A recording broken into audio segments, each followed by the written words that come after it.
కొన్ని నెలల క్రితం హిందూ సమాజంలో ఒక విస్ఫోటం శ్రీవారి లడ్డూలో కల్తీ జరిగిందని చెప్పేసి సుప్రీంకోర్టు వారు ఒక సిట్ ని ఏర్పాటు చేయడం ప్రాథమిక నివేదిక అంటూ వారు ఇచ్చారు. దాన్ని అందుకుని ఎవరైతే దోషులు ఉన్నారో మేము నిర్దోషులను ప్రకటించడానికి ప్రయత్నం చేయడానికి వాళ్ళు ముందుకు సాగారు. ఈ విషయాన్ని పరిగణలో తీసుకున్న పూజ మఠపీఠ ఆశ్రమవతులు సుమారుగా 150 మందికి ఆశీనులై ఉన్నాం. మేమందరం యొక్క నిర్ణయం ఒకటే, ఖచ్చితంగా ఈ కల్తీ లడ్డు ఎవరు చేశారో వారిని కఠినాధికఠినంగా శిక్షించాలని. కరుణాకర్ రెడ్డి గారు మాజీ టీటీడీ చైర్మన్ వారు మాట్లాడుతూ కింద స్థాయి అధికారులు తప్పు చేశారు, ఉద్యోగులు మాకేంటి సంబంధం అని ఆ విధంగా మాట్లాడడం. వైవి సుబ్బారెడ్డి గారు కూడా ఆ సిట్ రిపోర్ట్ ను చదివి అందులో కెమికల్స్ అన్ని కలిసిపోయాయి, ఇది వాస్తవం అని వారు కూడా అంగీకరిస్తూ చివరికి వచ్చేసరికి మాకు సంబంధం లేదు అనేటటువంటి మాటలు మాట్లాడడం అనేది ఈ హిందూ సమాజం జీర్ణించుకోలేనటువంటి అంశం. ఇది కాగా అర్థమవుతుంది, వాళ్ళు కలిపారు, దారుణంగా మా మనోభావాలను దెబ్బతీశారని అర్థమవుతున్నా ఎందుకు ఇంకా వీక్షిస్తుంది మాకు అర్థం కావట్లేదు. వ్రతం చేసి 24 గంటలు ఏమీ తినకుండా ఉండి ద్వాదశి రోజు తిరుపతి ప్రసాదం తీసుకుంటే బ్రేక్ చేసినట్టుగా అనిపిస్తుంది మాకు. అలాంటిది జన్మలో ఎప్పుడు తీసుకోలేని యానిమల్ కొవ్వుతో మాకు ప్రసాదాన్ని అందించడానికి సహకరించారంటే అలాంటి వాళ్ళని మీరు ఇంకా దేనికోసం వెయిట్ చేస్తున్నారండి? ఖచ్చితంగా జగన్మోహన్ రెడ్డి అనుసరణలోనే ఇవన్నీ జరిగాయండి. జగన్మోహన్ రెడ్డి ముఖ్యమంత్రిగా ఉండేటప్పుడు చాలా ఆలయాల మీద దాడులు జరిగేటప్పుడు ఎక్కడ ముఖ్యమంత్రి ఒక ప్రెస్ మీట్ పెట్టి తప్పు జరిగిందని ఖండించడం గానీ, దోషుల్ని పట్టుకుంటామని చెప్పడం గానీ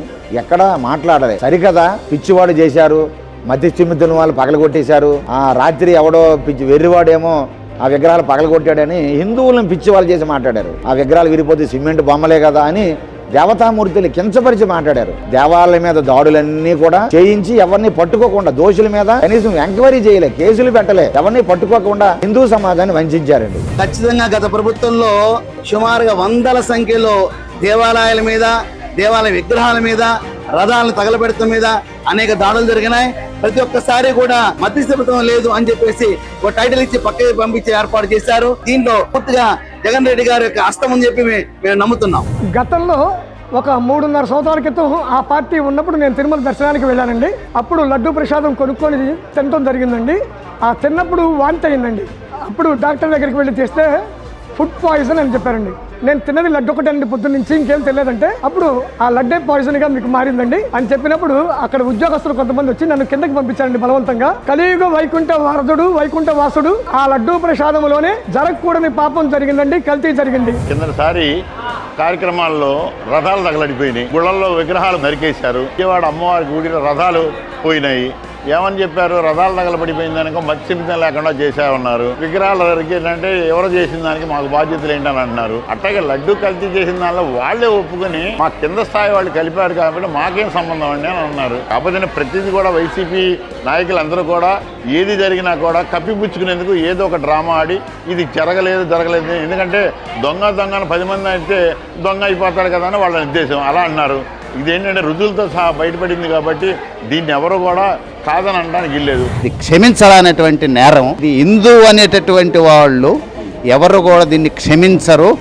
కాబట్టి ఆ ఏడుకొండల వెంకటేశ్వర స్వామి శిక్ష వేస్తాడు. ధర్మనాశనం ఎవడి వల్ల కాదండి. జగన్ రెడ్డి కావచ్చు, వాడి అబ్బ కావచ్చు, వాడి తాత కావచ్చు, వారు నిజంగా వెనక్కి తిరిగి చూసుకుంటే వాళ్ళ మూలాలు నా హిందుత్వంలో ఉన్నాయండి.